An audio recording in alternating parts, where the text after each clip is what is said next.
이곳 미국 베테랑 장교였던 육군 중령이 한국은 국토가 작은 국가이기 때문에 유사시 이동에 문제가 발생할 거라고 주장하고 있습니다.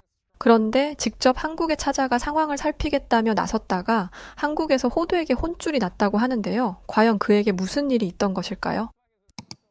저는 오랜 시간 동안 해외 파병을 경험한 베테랑 장교 에단 맥그리거, 미 육군 중령입니다. 해외 파병을 오랫동안 경험하다 보니 다양한 전장 환경에서 실전 경험을 쌓았고 미국이라는 나라에 대한 애국심이 굉장한 편이죠.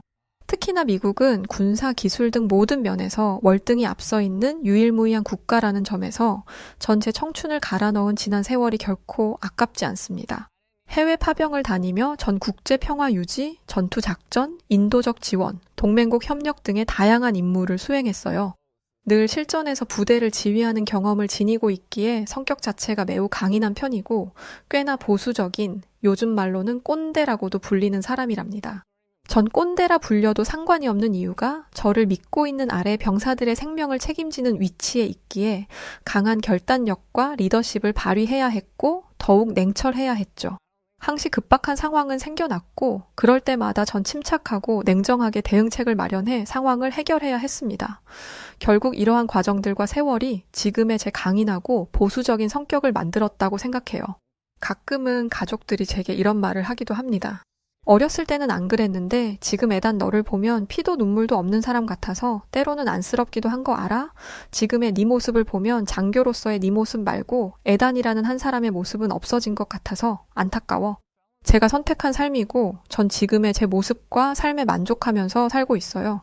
현재 제가 책임지고 있는 것들이 있고 전 지금보다 더 강인해져야 하는 사람이니 안타까워하지 말고 지금의 제 모습을 있는 그대로 봐주세요. 제가 행복하면 됐죠. 가족들은 너무 군 생활과 나라에만 정신이 팔려 사는 저를 보며 때로는 안타까워했지만 그것이야말로 바로 제가 선택한 삶이었기에 전 괜찮았어요. 결혼과 연애는 제게 그저 사치였고 장교까지 온 이상 앞으로의 제 목표도 자국의 발전 말고는 관심이 아예 없었습니다. 충분히 아쉬울 것 없이 지내고 있었지만 자국에 대한 발전, 딱 그거 하나에만 욕심을 내고 있었기에 전 이것과 관련된 일이라면 물불 가리지 않았어요. 그러던 제 심기를 제대로 건드리는 사건이 하나 벌어지고 맙니다. 어느 날 한국의 교통기술 및 인프라가 세계적으로 주목받고 있다는 보고가 하나 올라왔죠. 처음 이 보고를 접했을 때는 대수롭지 않게 여기면서도 황당했습니다. 그래봤자 한국인데 세계적으로 주목받고 있다는 이 내용이 근거가 있는 내용이라고 보고를 올린 건가? 상부에서도 이걸 아는 거야 뭐야. 제 입장에서 한국은 물론 어느 정도는 인정해줄 수 있는 나라이긴 했어요. 다 망할 거라고 전 세계에서 마치 고사라도 지내듯 손가락질을 했는데 꿋꿋하게 지금의 모습을 유지한 나라이니 말이죠. 그 대단함은 어느 정도 인정을 하지만 여긴 미국입니다. 감히 한국이 고개를 들어 쳐다볼 수도 없는 그런 곳이 바로 저희 미국 아니겠습니까? 그런 미국에서 한국이 무슨 발전을 했다고 그걸 집중적으로 알아보고 파악하는 건 있을 수도 없는 일이라 생각했습니다. 한국은 그야말로 미국이 있었기에 여기까지 왔다고 해도 과언이 아니라 생각하거든요. 미국은 한국이 생존하고 번영할 수 있도록 군사, 경제, 외교적으로 끊임없이 다양한 지원을 해주고 있죠. 특히나 한국전쟁 때 미국은 유엔군의 주력으로 참전하여 한국을 지원한 바 있습니다. 전쟁이 끝난 후 1953년 미국과 한국은 한미 상호방위조약을 체결하여 미국이 한국의 안보를 보장하기로 했죠. 현재까지도 28,500명 이상의 미국이 주한미군으로 주둔하며 북한의 위협으로부터 한국을 방어하는 역할을 하고 있습니다. 이 외에도 전쟁으로 황폐화된 한국 경제를 재건하기 위해 1945년부터 1970년대 초까지 무상 원조와 차관을 지원하는 등의 동맹국으로서 최선을 다한 것이 바로 미국이죠. 이 덕에 한국이 지금의 모습으로 지낼 수 있다고 전 생각하고 있습니다. 그런 한국이 제 아무리 발전을 한다고 한들 결국 미국의 도움 아래 성장하는 것이니 미국에서 그런 한국을 경쟁 대상 시기나 생각할 이유는 전혀 없다고 생각했죠. 그러나 상부에서는 이런 임무를 부여했습니다. 한국이 우리보다 나은 교통 시스템을 지니고 있다고 하니 주한미군 연합훈련 겸 해서 한국 교통 인프라 전부 실사하고 보고서 작성해서 올리도록 해.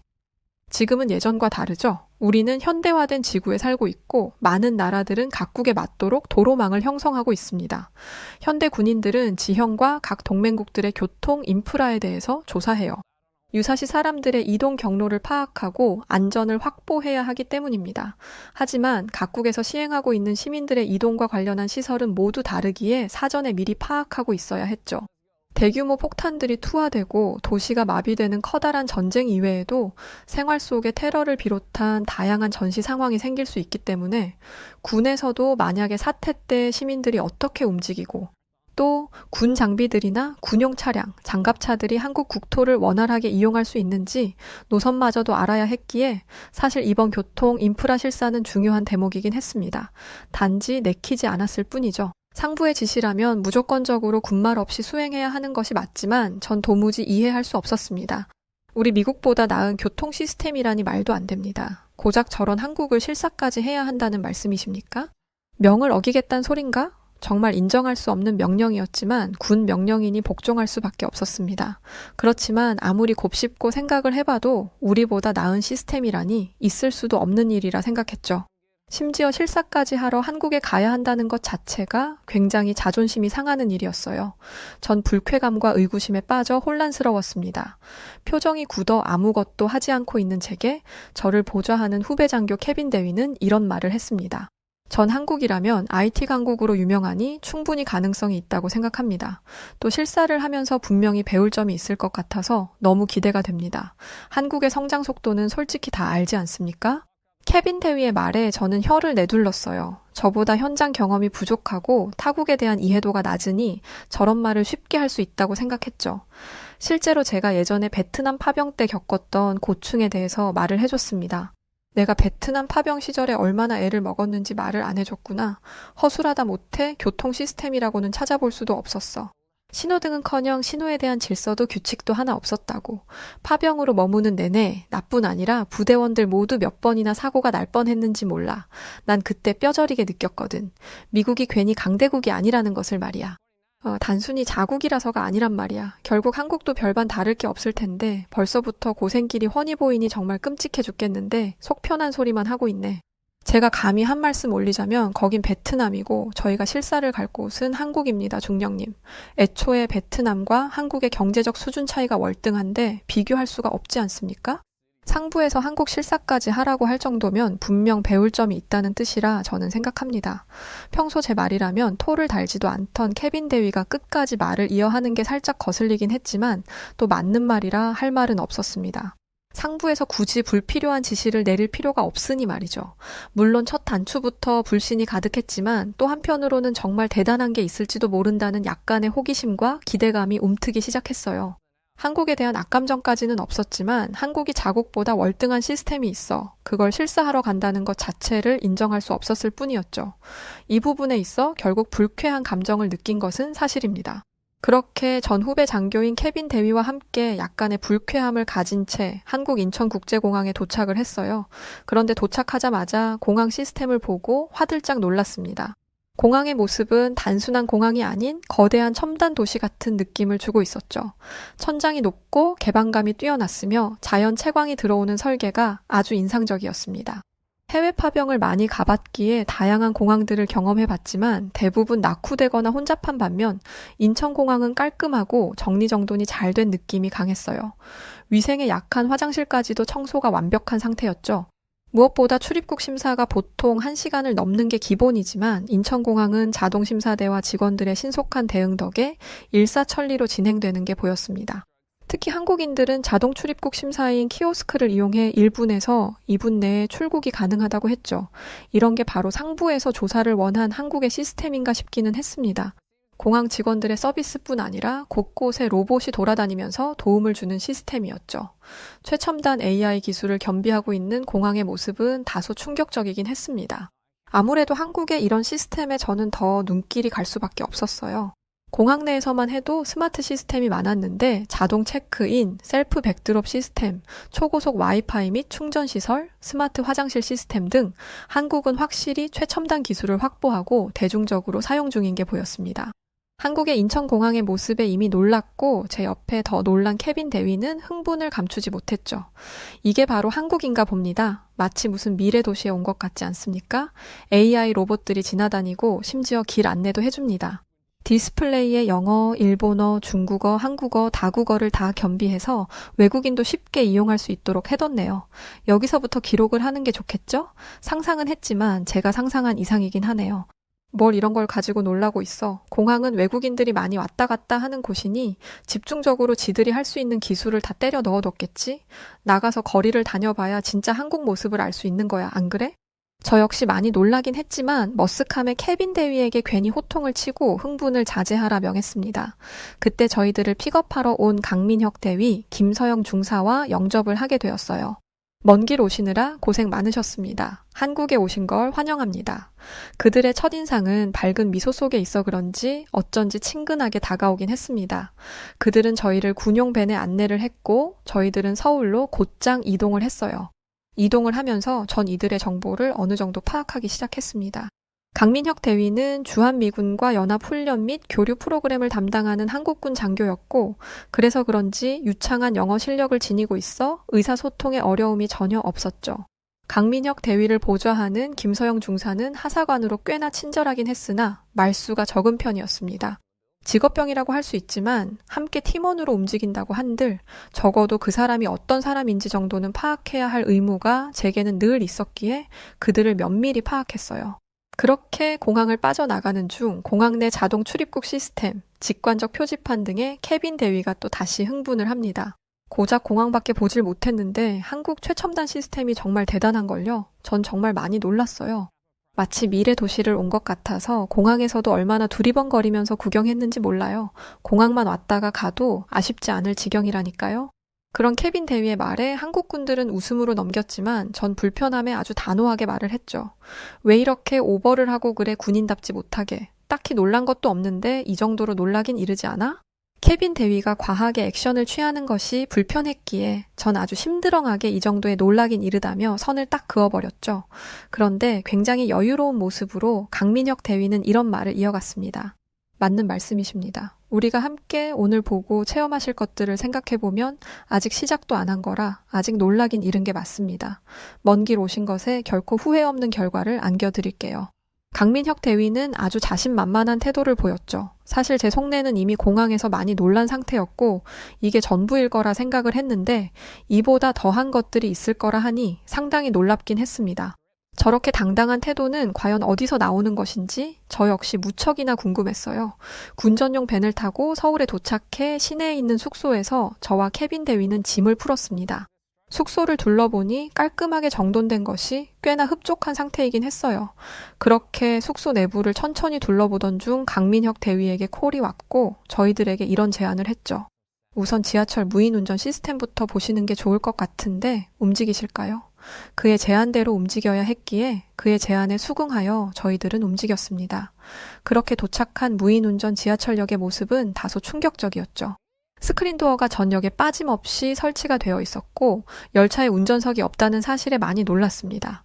한국은 현재 운전석이 없는 무인 운전 열차를 시행하고 있는 국가였어요. 김포 골드라인, 우이 신설선, 부산 동해선 일부 구간에서 시행 중이었는데 무인 운전 시스템이 적용된 열차에는 기관사가 별도로 필요하지 않았습니다. 대신하여 중앙관제센터에서 실시간 모니터링을 하고 있었죠. 어떻게 기관사가 없이 이게 가능한지 전 많이 놀랐어요. 그때 강민혁 대위는 입을 열었죠. 이건 AI 및 중앙제어 시스템이 열차를 자동으로 운행하도록 설계되어 기관사가 필요 없어요. 신호 시스템과 연동되어 자동으로 속도를 조절하고 정해진 역에서 정차하는 방식으로 운영 중입니다. 이로 인해 인건비 절감이나 정시성 확보를 했고 일정한 속도로 안정적인 운행을 하는 효율성을 보이고 있어요. 현재 전 세계적으로 도입되는 추세인 걸로 알고 있고 저희 한국은 매우 적극적으로 적용 중에 있어요.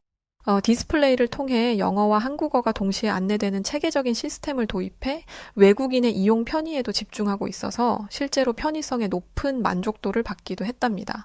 들을수록 많이 놀라웠습니다. 시스템 자체를 이렇게 운용하는 것도 대단하지만 무엇보다 시범을 보이며 대중적으로 이용 중이라는 점에서 전 높게 평가했죠.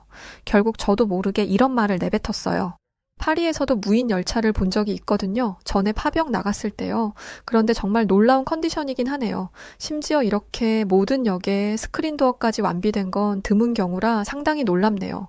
저도 모르게 무심코 칭찬을 해버렸습니다. 인정하고 싶지는 않았지만 인정을 할 수밖에 없긴 했어요. 스크린도어 설치는 예산 자체가 막대한 비용이 들기 때문에 쉽게 건들지 않는 경우가 많습니다. 그런데 한국은 예산을 뛰어넘어 전역에, 그것도 수도권이 아닌 지방 외진 곳까지도 전부 설치를 했다니 놀라울 수밖에 없었어요. 감탄하는 저를 보며 강민혁 대위는 마치 이건 시작에 불과하다는 듯 여유로운 모습을 보였고, 케빈 대위 역시 반한국인처럼 같은 모습을 보였죠. 그들이 놀라는 제 모습을 너무 재밌게 보는 듯하여 민망했던 저는 괜히 더 시큰둥하게 말했습니다. 놀라긴 했지만 이 정도야 할 수도 있다는 생각이 드네요. 공항에서도 그렇고 무인 열차 시스템도 그렇고 어딘지 모르게 보여주기 식으로 운영하는 게 아닌가 싶네요. 그렇게 전 어떻게든 단점을 끄집어내 지적을 해버리고 말았어요. 그러나 전 이미 호기심이 한가득 차 있는 상태였고 그 다음 한국의 또 다른 모습이 기대되었습니다. 그렇게 다음으로 한국의 시스템을 살펴본 것은 바로 횡단보도였어요. 뜬금없이 횡단보도로 저희를 이끌고 가기에 다소 당황스러웠죠. 그런데 한국의 횡단보도에는 눈여겨볼 것이 있었습니다. 바로 신호였죠.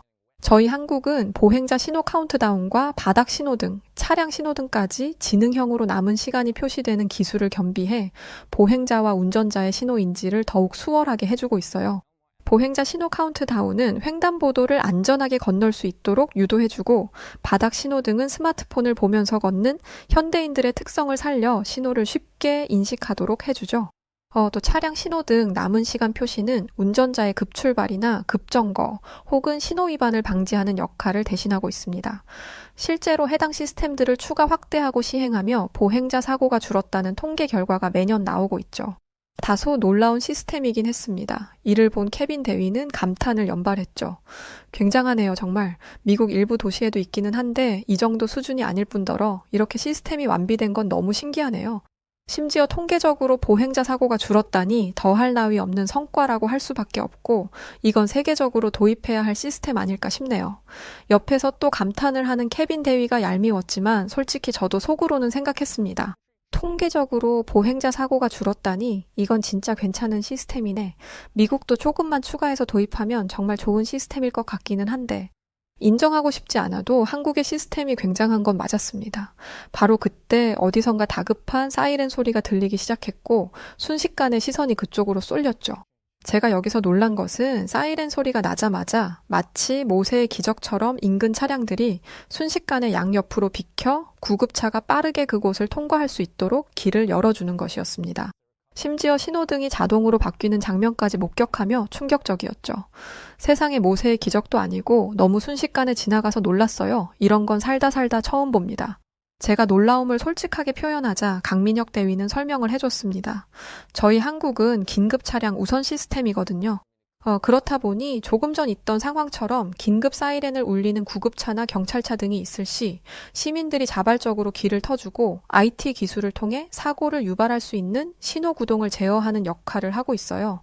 확실히 한국은 뭔가 다르긴 하구나를 이때부터 본격적으로 느끼기 시작했어요. 물론 한국인이니 강민혁 대위가 설명을 잘 해주는 것이 맞기도 하지만 한편으로는 자국에 대한 이해도가 높은 강민혁 대위의 모습도 아주 높게 평가를 하고 있었습니다. 이어 저희들은 UAM 도심 항공 모빌리티 실증 현장으로 갔어요. 그곳에 도착하니 강민혁 대위는 저희들에게 이렇게 말을 했죠. 양국 연합 훈련 시에도 이 교통, 물류 시스템이 크게 기여를 할 것이라 보이고 있어요. 현재 근거리 이동에선 UAM 시범 서비스를 활용할 수도 있는 상황이라 앞으로 현실로 다가올 날이 얼마 남지 않았다고 보이고 있습니다.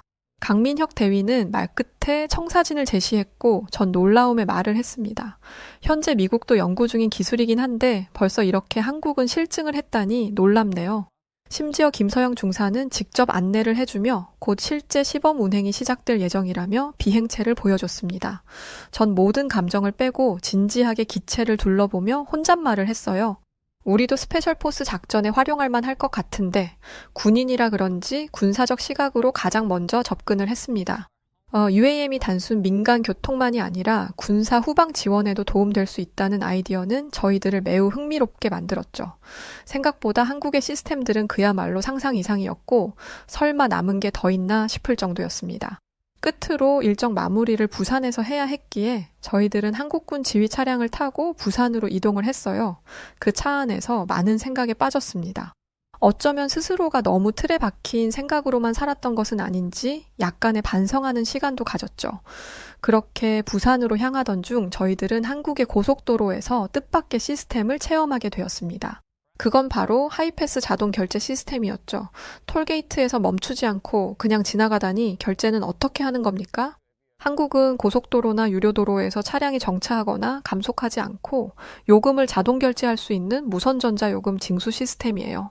하이패스를 이용하면 요금소에서 방금 전처럼 멈추지 않고 빠르게 통과할 수 있어 교통 흐름을 원활하게 하고 시간을 절약할 수 있죠. 차량에 하이패스 단말기를 설치한 후 선불 혹은 후불로 결제를 하는 시스템으로 운영됩니다. 요금소에 있는 무선 주파수 안테나가 단말기 신호를 감지하고 그걸 통해 자동으로 요금이 결제되는 시스템이죠. 보통 차량이 통과할 때 0.1초 만에 결제가 끝나서 감속할 필요가 없어요. 하이패스 시스템 역시 지하철역 스크린도어처럼 한국의 전 도로에 모두 설치가 되어 있다는 것도 신기했습니다. 이제야 비로소 상부에서 한국으로 왜 실사를 다녀오라는지 알겠더라고요. 심지어 서울에서 부산까지 가는 동안 휴게소를 몇 번이나 들렸는데 들릴 때마다 놀랐습니다. 미국 휴게소와는 전혀 비교가 안 될 정도로 하나의 타운 같은 느낌이었어요. 음식, 쇼핑, 문화시설이 전부 갖춰져 있고 각 지역의 특산물을 해당 휴게소에서 홍보하듯 판매를 하는 것조차 굉장한 장점으로 여겨졌죠. 외국인의 시선에서 이 지역의 특산물이 뭔지까지 알 수 있는 기회이니 말입니다. 이쯤 되니 미국으로 곧 돌아갈 날이 다가오고 있는 게 아쉬워지기 시작했어요. 실사가 아닌 정말 한국을 온전히 즐겨보고 싶다는 욕심이 생기기 시작했죠. 바로 그 순간 예기치 못한 긴급 호출에 모두가 혼비백산이 되었습니다. 달리고 있던 도로 인근에 교통사고가 발생했고 미군 차량이 중간 협조를 해달라는 요청이었죠. 해당 차량에는 미군과 한국군이 함께 타고 있어 외국인 부상자가 있을 수 있는 상황이라 저희들의 도움이 필요할 수 있는 상황이었습니다. 보고받았습니다. 저희가 재빨리 합류하겠습니다. 사고에 있어 골든타임은 무척이나 중요하고 현장 상황을 유선상으로만 안내를 받았기에 저희들은 지체할 시간 없이 곧장 현장으로 합류했어요. 꽤 차량이 많은 상황이었지만 한국의 긴급 차량 우선 시스템 덕에 차들이 다시 한번 모세의 기적을 만들어줘 원활하게 사고 지점까지 도착할 수 있었습니다. 그렇게 긴박하게 도착한 현장에는 다행히 경상자가 대부분이었고 빠른 대처를 할 수 있었다는 것과 큰 문제로 이어지지 않았다는 것에 안도를 했습니다. 한국의 시스템도 시스템인데 시민의식이 정말 대단한 것 같네요. 이런 시민의식들이 군 작전에도 큰 도움이 될 것 같다는 생각이 들어요. 전 감탄을 숨기지 않고 표현했어요. 그렇게 우여곡절 끝에 드디어 부산에 도착을 했고 모든 임무를 마친 후 숙소에 돌아와서 휴식을 취하고 있었습니다. 그때 강민혁 대위와 김서영 중사는 요깃거리를 들고 와 출출하지 않냐며 넉살을 떨었죠. 그런 강민혁 대위와 김서영 중사를 한참 쳐다보다 저는 솔직한 마음을 고백했습니다. 솔직히 한국에 오기 전엔 기대 자체를 안 했어요. 애초에 우리가 미국인데 상부에서 한국을 실사해오라는 명령 자체가 거북했거든요. 그런데 실제로 와서 보니 교통 인프라뿐 아니라 체계적인 시스템과 최첨단 기술들을 이미 대중적으로 이용 중이라는 것에도 많이 놀랐습니다. 심지어 한국인들의 배려, 협조, 정확성 이런 시민의식들에도 정말 많이 놀랐어요. 그래서 사실 지금 마음이 많이 복잡합니다. 여태껏 미국이 세계 최고라 믿어왔고 실제로도 1위만을 기록하는 미국인데 실사를 와보니 미국보다 대단한 것 같네요. 저는 부끄럽지만 제가 느낀 모든 감정을 솔직하게 털어놨고 이내 고개를 떨궜어요. 그러자 강민혁 대위와 김서영 중사는 놀라운 대답을 제게 했습니다. 누가 우위에 있는 건 별로 중요하지 않은 것 같아요. 서로 배우고 협력하면 이보다 더 나은 시스템을 만들 수 있을 거라 확신하거든요. 한국의 부족함을 미국이 채우고 미국의 부족함을 한국이 채우면서 그렇게 서로가 협력하며 공존하는 방향으로 가면 그 시너지의 결과는 상당하지 않을까요? 그들의 말을 듣고 가슴이 벅차올랐습니다. 처음부터 저들은 경쟁 구도를 만든 적조차 없는데 그저 저 혼자 정말 못난 모습을 보였구나 싶었죠. 그들의 말을 들은 후 생각이 더 많아진 저를 보며 케빈 대위는 이런 말을 했습니다. 편견은 누구에게나 있을 수 있지만 우리가 눈으로 직접 보고 경험한 만큼 한국을 인정해주고 이제는 그 편견을 벗고 새로운 가능성을 수용해 보는 건 어떨까요? 그들이 말한 것처럼 대단한 결과가 있을 거라 저 역시 확신하거든요. 케빈 대위의 말을 끝으로 전 깨달음을 얻게 되었습니다. 그래, 때로는 우리가 최고라는 내 고집이 결국 진짜 발전을 가로막을 수도 있는 거지. 새로운 변화를 받아들이지 못하는 것만큼 미련한 것이 없지. 저는 늘 후배 병사들에게 새로운 것을 받아들이라는 지시를 내리곤 했었죠. 그런데 정작 제 자신은 새로운 것을 받아들이지 못하고 있었을 뿐더러 타국에 대한 인정과 존경도 없었다는 것에 대한 부끄러움이 밀려왔습니다. 미국이 전 세계에서 가장 강대국인 것은 여전히 변함이 없다고 생각해요. 다만 분야를 세세하게 나눠 봤을 때 미국보다 월등한 수준의 기술력을 지니고 있는 나라들은 분명 존재하고 있다는 것을 이번에 깨닫게 되었습니다. 전 귀국을 한 후 진심을 담아 작전 참모진 앞에서 한국 실사에 대한 보고서를 발표했죠. 한국은 제 고집스러운 보수적인 자국에 대한 열정까지 단번에 눌러버릴 정도의 기술력을 보유하고 있었습니다. 하이패스, 긴급 차량 우선 시스템, 무인 운전 지하철, UAM 실증, 다양한 신호 시스템까지 놀라울 지경이었죠. 한국의 작은 국토에서 낸 이 결과는 상당했습니다. 우리는 한국의 효율과 속도를 극대화하는 방법에 대해 꼭 배워야 합니다. 특히 미국은 현재 대중교통 인프라가 부족하고 자동차 의존도가 심화된 상태입니다. 뉴욕, 샌프란시스코 같은 대도시를 제외하면 버스나 지하철망이 열악하죠. 그렇다 보니 자차가 없으면 출퇴근조차 어려운 것이 현실이고 이로 인해 매일같이 교통체증 이슈가 발생하고 환경오염, 연료 소비 증가, 경제적 손실로까지 이어지고 있습니다. 더 큰 문제는 노후화된 인프라로 붕괴 위험도 고려하지 않을 수 없다는 것입니다. 한국의 도움을 받아 대중교통, 인프라 확충과 도로 및 교량을 현대화하는 것을 목표로 해야 할 것이며 도시 설계 개선 및 자율주행 기술을 활용한 교통 혁신을 도입하는 것을 목표로 두고 있습니다.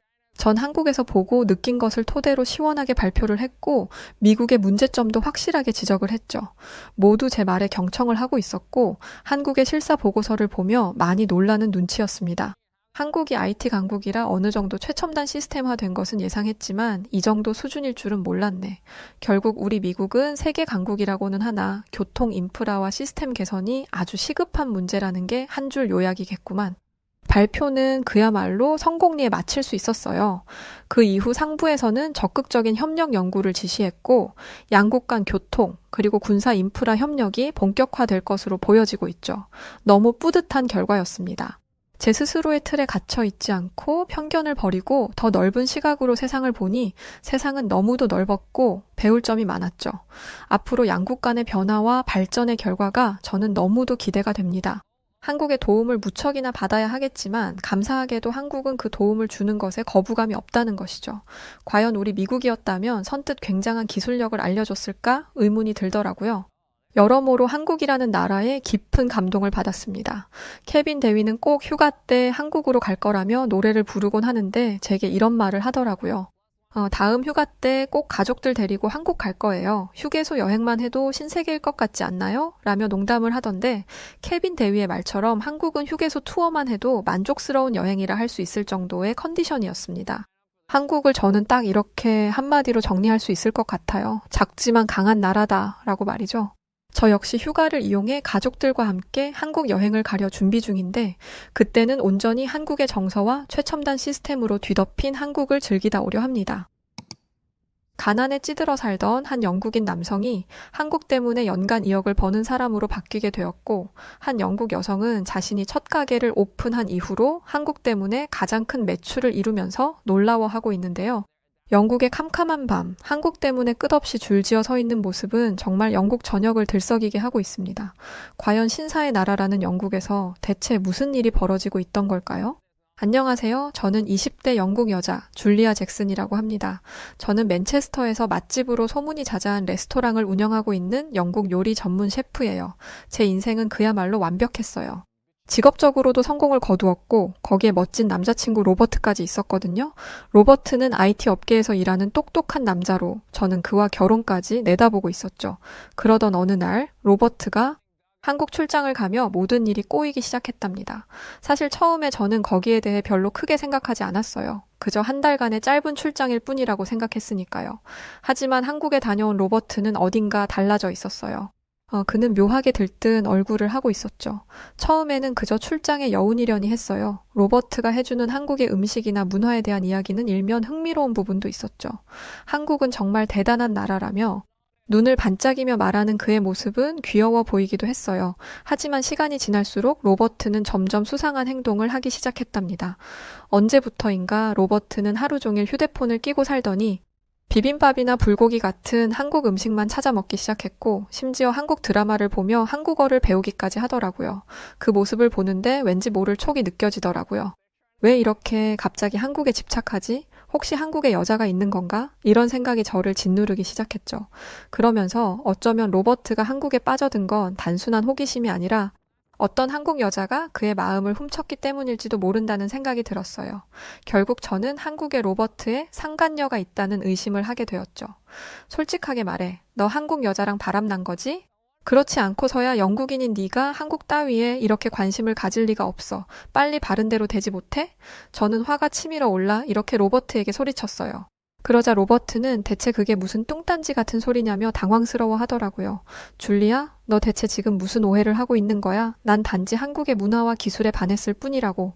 로버트는 어떻게든 제게 해명하려 했지만 제 눈에는 그가 웃기지도 않는 변명만 늘어놓고 있는 것처럼 보였어요. 거짓말 좀 하지 마. 그깟 한국이 뭐가 그렇게 대단하다는 건데? 한국은 기껏해야 개발도상국일 뿐인데 그런 뒤떨어진 나라에 그렇게 환장하는 게 말이 돼?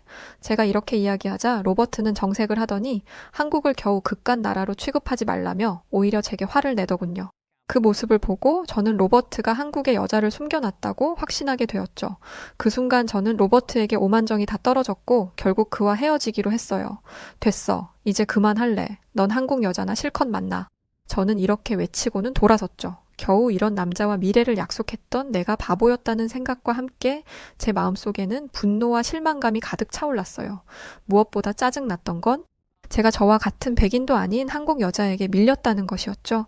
정말이지 자존심이 상해 견딜 수가 없었어요.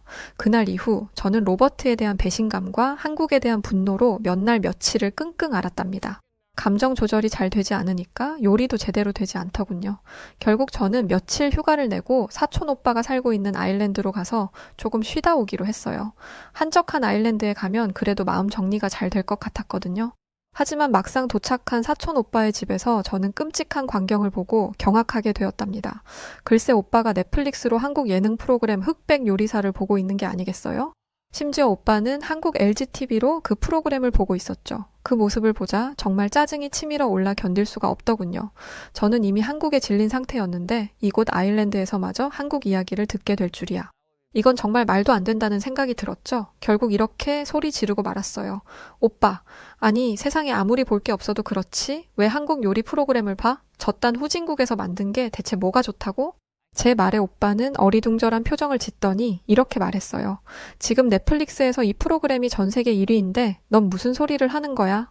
야, 난 태어나서 이렇게 재미있는 프로그램은 처음 본다. 그러면서 오빠는 이런 기발한 프로그램을 만든 한국이 정말 대단한 것 같다며 한국을 찬양하기 시작했어요. 오빠의 말에 저는 결국 폭발하고 말았죠. 다들 미쳤어. 제정신이 아니야. 아니 대체 한국 따위가 뭐길래 다들 이 난리를 치는 거야. 제가 이렇게 소리치자 오빠는 갑자기 표정이 굳더니 차가운 눈빛으로 저를 바라봤어요. 이어서 오빠의 입에서는 단호한 말이 흘러나왔죠. 줄리아, 네가 아무리 내 가족이지만 감히 한국을 모욕하는 건 봐줄 수 없어.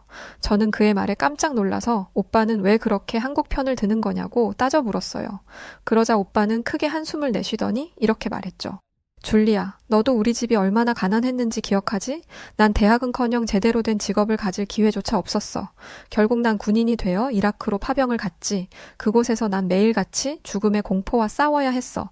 매일 밤 폭탄 소리에 잠에서 깨고 순찰을 돌 때마다 길가에 숨겨진 지뢰를 밟을까 두려워했지. 솔직히 당장이라도 집으로 돌아가고 싶었어. 하지만 나는 목돈이 꼭 필요했어. 언젠가 영국으로 돌아가면 그 돈으로 작게나마 사업을 하는 게 내 꿈이었지. 난 그 꿈 하나로 파병 생활을 견뎌냈어. 그리고 마침내 영국으로 돌아온 나는 곧바로 통조림 공장을 세웠지. 전쟁터에서 꿈꾸던 그 순간이 드디어 현실이 된 거야. 그 순간의 기쁨이란 말로 표현할 수 없을 정도였어.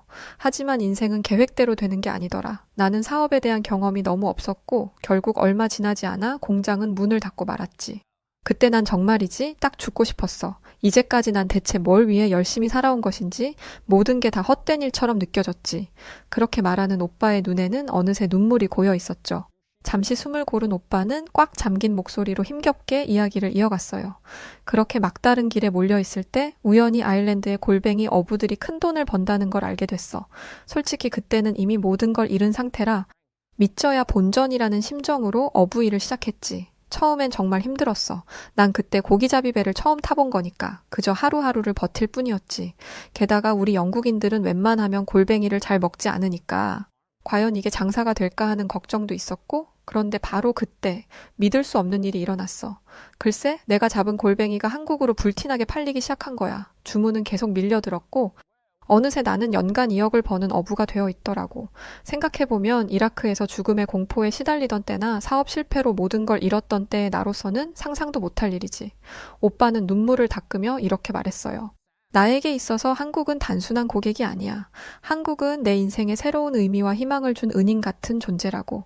전쟁터에서 살아남아 돌아왔지만 또다시 절망에 빠졌던 나에게 한국은 새 삶을 준 거나 다름없어. 그런데 넌 한국을 비웃고 무시했지. 그건 내 은인을 무시하는 거나 마찬가지고 난 그걸 절대 용서할 수 없어.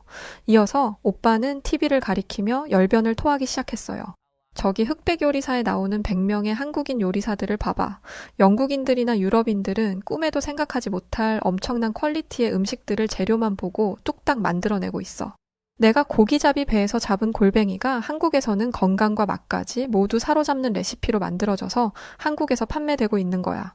그런데 영국은 어떠니? 빵에다 고기를 구워 넣어놓지 않니? 한국과 비교 불가야. 흑백 요리사에서처럼 한국의 음식 문화뿐만이 아니야. 지금 내가 보고 있는 이 한국 TV는 네가 무시할 만한 게 아니라고. 너 지금까지 살면서 이렇게 선명한 화질의 TV를 본 적이 있어? 영국 회사는 죽었다 깨어나도 이런 품질의 TV는 못 만들걸? 오빠의 말에 저는 뭐라 대꾸할 말이 없어서 입을 다물고 말았어요. 솔직히 한국이 만든 TV는 세계 최고인 것이 사실이었으니까요. 하지만 곧 왠지 모르게 분한 마음이 들었고 저는 결국 이렇게 따지고 들었죠. 아무리 그래도 그렇지 한국산 TV로 한국에서 만든 프로그램을 보는 건 좀 너무 심하지 않아? 오빠 꼭 한국에 미친 사람 같아. 제 말에 오빠는 호탕하게 웃으며 이렇게 대답했어요. 나 한국에 미친 사람 맞아. 특히 흑백 요리사에 완전 빠져있고 이건 진짜 사람을 미치게 할 만큼 재미있으니까. 백악관 출신 요리사와 무명의 요리사가 1대1로 맞붙는 요리 경연 대회라니 무슨 만화나 영화에서나 볼 법한 그림이잖아?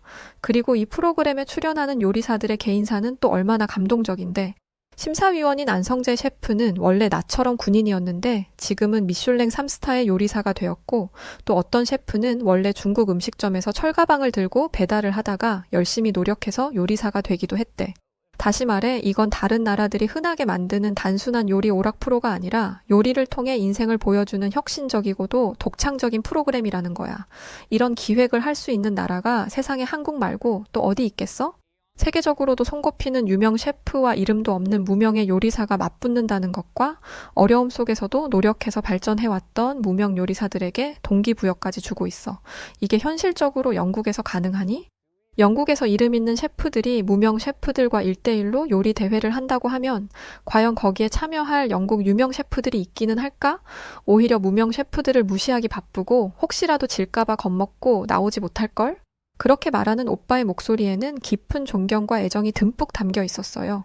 저는 그런 오빠를 보며 제 남자친구인 로버트도 이런 식으로 한국에 빠지게 된 것인가 하는 생각을 하게 되었죠. 그때 오빠가 제게 경고하듯 말하더군요.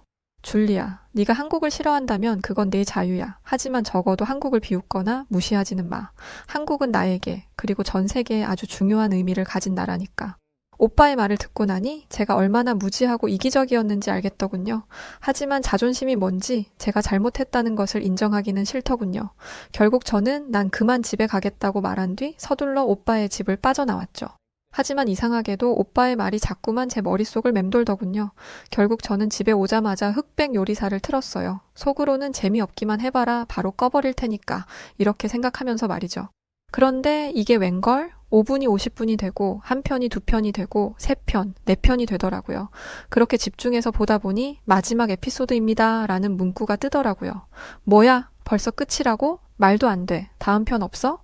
저는 제발 한 편만 더, 딱 한 편만 이라고 중얼거리며 다음 편을 찾아 헤매기 시작했어요. 하지만 다음 편은 없었고 이어서 저는 충격적인 장면을 보고 말았는데 그건 바로 커튼 사이로 아침 해가 떠오르고 있다는 것이었죠. 깜짝 놀라 시계를 보니 어느새 새벽 5시가 되었더라고요. 잠깐, 분명 내가 어젯밤 12시부터 이걸 보기 시작했으니까.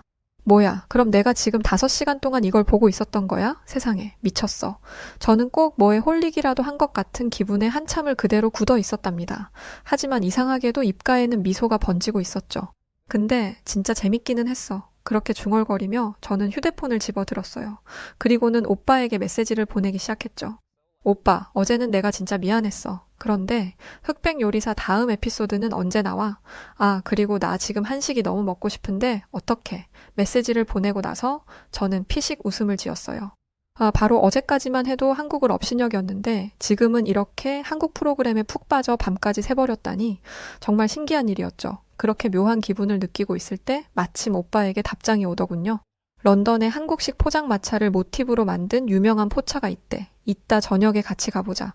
오빠의 답장을 보자마자 저는 자리에서 벌떡 일어났어요. 한국 포차라니 흑백 요리사에 나온 한식들을 먹게 된다는 생각을 하자. 입에서 군침이 돌기 시작하더군요. 그러다 갑자기 번뜩 어떤 강렬한 깨달음이 저를 찾아왔어요. 잠깐, 나 영국 음식 셰프잖아. 이래도 되는 거야? 순간 저는 영국 요리를 배신한 것 같은 기분에 죄책감이 밀려왔어요. 어제 집에 오는 길에 사온 영국의 대중 음식 피쉬앤칩스가 절 원망스럽게 쳐다보는 것 같았죠. 하지만 그런 생각도 잠시 곧 한식을 먹게 된다는 기쁨이 그 모든 걱정을 휩쓸어 갔어요. 에라 모르겠다. 일단 먹어보고 생각하자. 그렇게 시간이 흘러 마침내 저녁이 되었고 저는 설렘 속에 콧노래까지 부르며 한국 포차로 향했답니다. 그런데 그곳에서는 전혀 예상치 못한 일이 저를 기다리고 있었어요. 글쎄, 포차 앞에 수많은 영국인들이 길게 줄지어 서 있는 게 아니겠어요? 저는 줄의 끝에 서 있는 사람에게 다가가 혹시 줄 서는데 얼마나 걸리는지 조심스럽게 물어봤어요. 그러자 그 사람은 태연한 얼굴로 이렇게 답하더군요. 여긴 기본 웨이팅이 1시간이에요. 그런데 그것도 운이 좋으면 그렇고 어떤 날은 2시간도 넘게 기다리기도 해요. 그 말에 저는 그만 뒤로 넘어갈 뻔했어요. 겨우 식당 한번 들어가는데 2시간이나 기다려야 하다니 순간 마음속에서 갈등이 일어났죠. 2시간 웨이팅은 너무 심한데 그냥 다른 데 갈까? 하지만 곧 흑백 요리사에서 본 한식들이 떠올랐고 결국 저는 기다려보기로 했어요. 한식을 위해 이 정도쯤이야. 그렇게 지루한 기다림이 시작됐어요. 30분, 1시간, 무려 1시간 40분이 흐른 뒤에야 제 차례가 왔죠. 47번 줄리아 잭슨님, 마침내 제 이름이 호명되는 순간 저는 기쁨의 환호성을 지르며 포차 안으로 들어갔어요. 그러자 제일 먼저 한식의 낯선 냄새가 제 코를 자극하더군요. 매콤하면서도 고소한, 저절로 침이 꿀꺽 넘어가는 그런 냄새였죠. 이어서 테이블마다 사람들이 작은 술잔을 들고 건배를 외치는 모습이 보였는데 그 사람들은 단숨에 술을 마시더니 일제히 얼굴을 찌푸리더군요. 왜 저러지? 술이 맛없나? 하지만 곧이어 그들의 입에서 나온 건 캬하, 기쁨의 찬탄성과 즐거운 웃음소리였어요. 저는 너무 궁금해서 지나가는 직원을 붙잡고 이렇게 물었죠. 저기요, 저 사람들이 마시는 게 뭐예요? 아, 맛없어 보이는데 왜 저렇게 좋아하죠? 그러자 직원은 빙그레 웃더니 저건 한국의 대표 술, 소주예요 라고 알려주더군요. 그 순간 제 위장이 꿈틀거리기 시작했어요. 마치 나도 저거 마시고 싶어 라고 외치는 듯 말이죠. 저는 더 이상 참을 수 없어 오빠의 팔을 잡아 끌었어요. 오빠, 우리도 얼른 저거 소주 마셔보자. 저기 자리 있다. 빨리 가서 앉자. 그렇게 저희는 서둘러 자리를 잡았고 메뉴판을 받자마자 신이 나서 주문을 하기 시작했죠.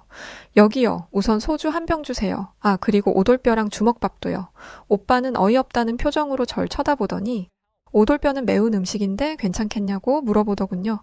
오빠의 말에 저는 잠시 멈칫했어요. 사실 저는 매운 음식을 잘 먹지 못하거든요. 하지만 주변을 둘러보니 사람들이 오돌뼈를 너무나 맛있게 먹고 있었고 그 중에 어떤 사람은 땀을 뻘뻘 흘리면서도 행복한 표정을 짓고 있었죠. 결국 저는 오돌뼈를 주문했고 잠시 후 드디어 소주와 안주들이 테이블에 세팅되었어요. 저는 설렘 반, 두려움 반의 표정으로 소주잔을 들었죠. 그리고는 소주를 단숨에 들이켰어요. 그리고 바로 그 순간 이게 뭐야, 너무 써. 불처럼 뜨거운 액체가 제 목구멍을 타고 내려갔어요. 얼굴이 확 달아오르고 눈에서는 눈물이 찔끔 나왔죠. 그런데 어떻게 된 일인지 기분은 너무 좋더라고요. 스트레스가 확 풀리면서 제 입에서는 저도 모르게 크 소리가 나왔죠. 오빠는 그런 저를 보며 줄리아 너 완전 한국인 다 됐다며 키득거렸답니다. 저는 오빠를 한번 흘겨보고는 어설픈 젓가락질로 오돌뼈 하나를 집어들었죠. 그리고는 용기를 내어 한 입 베어 물었어요. 그런데 바로 그 순간 입안에서 불이 난 것처럼 뜨겁고 매운맛이 폭발했어요. 눈에서는 눈물이 줄줄 흐르고 코는 시큰거리고 혀는 얼얼했죠. 물, 오빠 나 빨리 물 좀 줘. 저는 발을 동동 구르며 물을 찾았어요. 하지만 오빠는 물 마셔봤자 해결되지 않는다면서 차라리 주먹밥을 먹어보라고 하더군요. 그래서 저는 급히 주먹밥을 한 입 가득 물었죠. 그러자 마법처럼 매운맛이 사라지고 그 자리를 고소하고 짭짤한 맛이 채웠어요. 매운맛과 고소한 맛은 그야말로 환상적인 조화를 이루었고 저는 정신없이 오돌뼈와 주먹밥을 번갈아 먹기 시작했어요. 너무 매워서 얼굴이 새빨개지고 땀은 비 오듯 흘렀지만 멈출 수가 없었죠. 오빠, 오돌뼈 이거 완전 대박이야. 내가 살면서 먹어봤던 것 중에 제일 맛있어. 이 조합이면 난 100끼, 아니 1000끼도 먹을 수 있을 것 같아. 이거야말로 미슐랭 3스타 깜이야. 저는 입 주변이 온통 빨갛게 변하고 눈물과 콧물이 범벅이 된 채로 마치 제가 백종원이라도 된양 열변을 토했어요. 그런데 바로 그 순간 익숙한 목소리가 들려왔답니다. 줄리아? 뭐야? 네가 왜 여기에 있어? 고개를 돌려보니 그곳에는 제 전 남자친구 로버트가 서 있었죠. 로버트는 믿기지 않는다는 표정을 짓고는 저를 바라보고 있었어요. 그도 그럴 것이 바로 며칠 전 한국 때문에 크게 싸우고 헤어졌는데 그랬던 제가 한국 포차에서 오돌뼈를 흡입하고 있었으니까요. 제가 생각해도 이 상황이 너무 웃기고 말이 안 되더군요. 한참을 멋쩍게 뒷목만 긁적이며 우물쭈물하던 저는 결국 웃기지도 않는 변명을 하기 시작했어요. 그게 나 지금 한식 공부 중이야. 이 오돌뼈를 영국 요리에 어떻게 접목시켜볼까 연구 중이야. 그러니까 내가 한식을 먹고 싶어서 여기에 온 게 아니라 어쩔 수 없이 와본 거지. 제 엉터리 변명에 로버트는 어이가 없다는 표정을 짓더군요. 그러더니 이렇게 물었어요. 그러면 얼굴에 그 양념 자국은 뭔데? 그것도 연구 중인 거야? 저는 그제야 제 얼굴 상태를 깨닫고 얼른 냅킨으로 닦아내려 애쓰며 또 말도 안 되는 변명을 하기 시작했죠. 한식이 워낙 건강에 좋잖아. 이건 그러니까 피부에 좋은 고춧가루 양념 마스크팩이야. 제 말이 끝나기가 무섭게 오빠는 푸훗 웃음을 터뜨렸어요. 저는 오빠를 째려보며 발로 살짝 밟았죠. 로버트는 여전히 어리둥절한 표정이었지만 이내 묘한 미소 지으며 이렇게 말했고요. 알겠어. 그럼 고춧가루 양념 마스크팩 연구 열심히 해. 난 이만 가볼게. 그 말을 끝으로 로버트는 돌아섰고 저는 곧바로 탁자에 머리를 쿵 하고 박아버렸어요. 쥐구멍이라도 있으면 당장이라도 숨고 싶은 심정이었죠. 하지만 창피한 것은 창피한 것이고 제 입은 여전히 맛있는 오돌뼈와 소주를 원했어요. 결국 저는 술잔을 다시 집어들었고 김치찌개와 계란말이도 추가로 시켰답니다. 한 잔, 또 한 잔, 신나게 소주를 마시면서 저는 문득 이런 생각이 들었어요. 한국은 음식도 이렇게 맛있고 예능 프로그램도 재미있게 잘 만들고 우리 사촌 오빠는 한국 덕분에 떼돈도 벌고 있는데 대체 난 왜 그렇게 한국을 싫어했던 거지? 가만히 생각해보니 저는 제대로 잘 알지도 못하면서 괜히 한국을 미워했더라고요. 그럴 이유가 전혀 없었는데 말이죠. 사실 로버트는 바람을 피울 남자도 아니었고 한국 문화는 충분히 빠져들 만한 매력이 넘치는 것이었는데 과거에 저는 그런 것도 모르고 너무 어리석게 군 것 같더라고요. 이런 생각을 하며 소주 한 잔을 더 들이키고 나니 과거의 기억들이 마치 손에 잡힐 듯 선명하게 떠오르기 시작했어요. 로버트가 케이팝 노래를 부를 때 난 무슨 그런 알아듣지도 못할 노래를 부르냐며 귀찮아했었지. 또 로버트가 한국 드라마를 보자고 했을 때 난 멀쩡한 영국 드라마를 두고 무슨 그런 후진국 드라마를 봐 라고 하며 그의 취향을 무시했었지. 분명 그 드라마들도 흑백 요리사처럼 엄청 재밌었을 텐데 난 진짜 바보였어. 그날 밤 저는 이런 후회 속에 잠이 들었고 다음날 아침 눈을 뜨자마자 로버트에게 전화를 걸어 진심을 다해 사과했어요. 로버트, 정말 미안해. 내가 어리석게도 정말 말도 안 되는 오해를 했던 것 같아. 넌 그냥 한국이 만들어낸 훌륭한 문화를 나랑 같이 공유하고 싶었던 거였는데 난 그런 줄도 모르고 너무 편견에 갇혀 있었던 것 같아. 괜찮다면 나한테 한 번만 더 기회를 줄 수는 없을까? 제 말에 로버트는 안 그래도 어제 한국 포차에서 저를 보고 깜짝 놀랐다며 대체 그동안 제게 무슨 일이 있었던 것인지 묻더군요. 저는 사촌 오빠의 이야기와 흑백 요리사에 중독된 이야기를 솔직하게 털어놓으며 그동안 제가 너무 편협한 시각을 가지고 있었던 것에 대해 반성한다고 말했어요. 난 그동안 영국만이 최고이고 그 어떤 것도 영국 문화를 대체할 수 없다는 이상한 착각을 하고 살아온 것 같아. 사실 한국은 아시아 국가에 불과하고 영국에 비교하면 한참 수준 떨어지는 나라라고 생각했거든. 그런데 실제로는 영국 사람들이 한국 음식을 없어서 못 먹고 한국 프로그램은 전 세계에서 1위를 차지할 만큼 너무 매력적인 나라더라. 이제야 한국 문화를 제대로 알게 된 게 아쉬울 정도야. 로버트는 제 말을 듣고는 사실 자신도 한국에 가기 전까지는 저와 비슷한 생각을 하는 우물한 개구리에 불과했다며 이렇게 말하더군요. 처음에 출장을 갈 때만 해도 난 한국에 별다른 기대가 없었어. 그런데 막상 한국에 가보니까 한국은 상상을 초월하는 나라더라. 난 사실 그때까지만 해도 런던이 세계 최고의 대도시라고 생각했었거든. 그런데 진짜는 서울이더라고. 거기는 꼭 미래도시 같았어. 호텔룸에는 AI 비서가 설치되어 있어서 콜택시 예약부터 쇼핑, 스케줄 관리까지 너무 편하게 할 수 있고 어딜 가나 5G 네트워크가 깔려 있어서 일 처리도 아주 빠르고 쉽게 할 수 있었어. 매일 매순간 한국이 최첨단 기술의 선두주자라는 걸 온몸으로 느꼈지. 그러면서 로버트는 한국은 반도체, IT, 철강, AI, 바이오테크, 첨단 모빌리티까지 모든 분야에서 압도적인 우위를 차지하고 있다며 한국은 앞으로 5년 안에 세계 5대 강국에 들어가게 될 것이라고 확신했어요. 로버트는 IT 분야에서 일하고 있는 만큼 잠깐이지만 한국에서 지냈던 날들을 잊을 수가 없었고 언젠가 저와 결혼하면 한국으로 이민을 가고 싶은 마음에 한국어 공부도 열심히 했던 것이라고 했죠. 저는 로버트가 그런 계획을 가지고 있는 줄도 모르고 괜한 의심을 하며 그를 닥달했다는 생각에 부끄러워져서 다시 한번 사과를 했고 로버트는 괜찮다며 이제부터는 함께 한국의 훌륭한 문화를 배워가자고 했어요. 그렇게 저희는 과거의 상처를 극복하고 새롭게 시작하기로 했고 그 중심에는 한국이 있었답니다. 우선 저희는 매주 월요일 저녁을 한식의 밤으로 정했고 이날은 무조건 한국 요리를 먹었어요. 그리고 저희는 함께 한국어 학원에도 등록했답니다. 언젠가 자막 없이 한국 예능 프로그램과 한국 드라마를 볼 수 있도록 말이죠. 그러면 훨씬 더 재미있게 한국 작품들을 감상할 수 있을 테니까요. 그렇게 즐거운 마음으로 학원에 등록하고 나오는데 제 머릿속에 어떤 아이디어가 번뜩 떠올랐어요. 그건 바로 제 식당에서 한식과 영국 음식을 섞은 퓨전 요리를 팔면 어떨까? 하는 것이었죠. 로버트는 제 생각을 듣더니 열광적으로 동의했고 저는 바로 새로운 메뉴 개발에 착수했답니다. 며칠 동안 실험을 거듭한 끝에 저는 불고기 베이글과 삼겹살 스테이크 레시피를 완성했어요. 불고기의 달콤한 맛과 베이글의 쫄깃한 식감이 환상의 조화를 이뤘고 삼겹살 스테이크는 영국식 소스와 어우러져 새로운 맛을 만들어냈죠. 여기에 마지막으로 필요한 것은 소주였죠. 한국 포차에 다녀온 이후 저는 소주에 완전 푹 빠져버렸고 다른 영국인들에게도 소주를 꼭 소개하고 싶었거든요. 그때 때마침 손님들이 저녁 식사를 하러 들어오기 시작했고 저는 기대와 설렘을 가득 품은 채 새 메뉴를 손님들에게 선보였죠. 오늘의 스페셜 요리는 불고기 베이글과 삼겹살 스테이크예요. 여기에 한국의 전통주인 소주를 곁들이면 천상의 맛을 느끼실 수 있을 거랍니다. 강력하게 추천드려요. 제 말에 한 손님이 소주가 뭐냐고 물었고 저는 한번 맛보시라며 기다렸다는 듯이 소주를 가져다 드렸어요. 손님은 처음 보는 술에 조금 망설이는 것 같더니 이내 용기 내어 한 잔을 비웠죠. 그리고 그 반응은 아주 폭발적이었답니다. 이 술 뭐예요? 처음엔 좀 강한 것 같더니 이상하게 자꾸 당기는데요. 저는 손님의 반응에 미소 지으며 이번에는 삼겹살 스테이크를 추천드렸어요. 삼겹살은 특히 소주와 궁합이 좋다면서 말이죠. 그러자 손님은 고개를 힘껏 끄덕이더니 삼겹살 한 조각과 소주를 한 모금 털어 넣었죠. 그 순간 손님의 눈이 당장이라도 튀어나올 듯 커지더군요. 그러더니 계속해서 삼겹살과 소주를 번갈아 먹기 시작했죠. 와, 이거 진짜 맛있네요. 이렇게 맛있는 조합을 왜 영국인들은 몰랐을까요? 손님은 마치 어린아이처럼 신나하며 가족들에게 전화를 걸어 당장 여기 식당으로 나오라고 여기에 아주 끝내주는 한식 메뉴가 있다고 했어요. 다른 손님들 역시 한국인들은 천재인 것 같다고 대체 어떻게 이런 맛있는 조합을 생각해낸 거냐며 감탄에 감탄을 거듭했죠. 주문은 끊임없이 이어졌고 주방은 전쟁터가 따로 없었어요. 하지만 제 입가에는 행복한 미소가 떠나지를 않았답니다. 제가 사랑하게 된 한국 음식 문화를 다른 사람들과 나누는 이 순간이 너무나 행복했거든요.